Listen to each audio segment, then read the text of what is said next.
Hey, what's up everybody and welcome. Welcome to Jazz and Marty. I'm Marty and today I'm going to show you how to make this. It's a faux brick wall. Now I know a lot of people like to use a lot of joint compound and things like that, but I wanted to keep it simple just in case I wanted to change it later. Alright, so without any further ado, let's hop into this thing. But before I do that, here's a little history on the brick. Now it's time for History with Marty. Did you know that the brick could be traced back all the way to early caveman? Did you also know that there's many other uses for the brick that have been lost along the pantheons of history? Like, did you know if thrown properly, the brick could be used as a very effective window cleaner? Did you also know in some countries the brick is used as a toothbrush? Or when sauteed over a bed of rice, the brick is an excellent source of fiber. So the next time you're in your local hardware store or grocery store and you see someone with a brick, stand and clap because that person is using a piece of history. This has been History with Marty. Alright, so here's what you're going to need. You're going to need 3 cans of paint, 2 brick colored paints, and 1 color that you're going to use to make your grout lines. One of your brick colors should be darker than the other. Alright?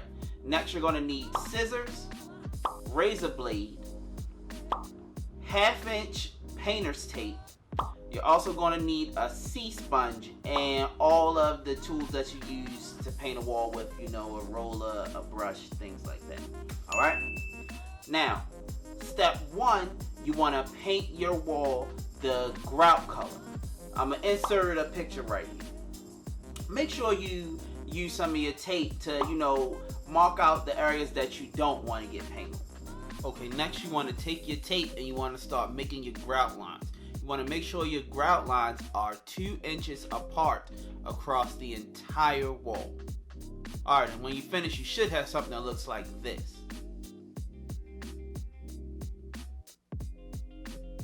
The next day. Yo! So the tape that I bought from Amazon did not stick very well. I bought the 6-roll pack, it just did not cut it. So I had to buy new tape, which took a whole nother week longer, and then I redid the grout lines. Alright, so that's what you'll see on the next clip.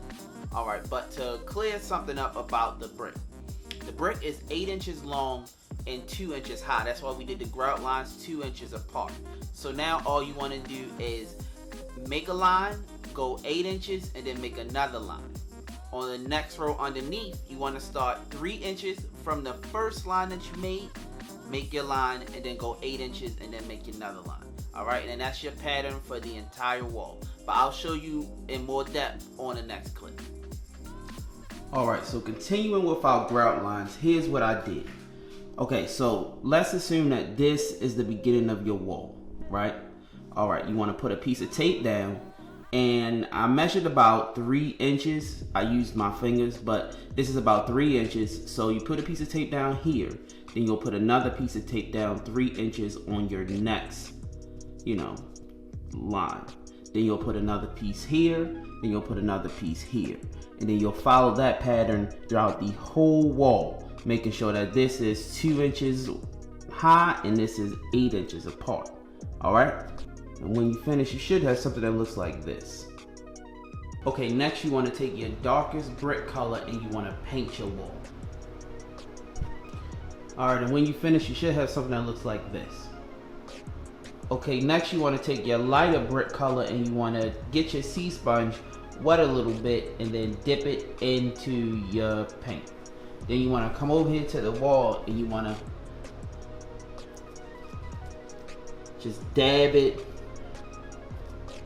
on your brick, just to give the brick a little texture. And then you want to do it for the entire wall, but you know, space it out a little bit. Alright, so when it's completely dry, it's time to pull all of the tape off.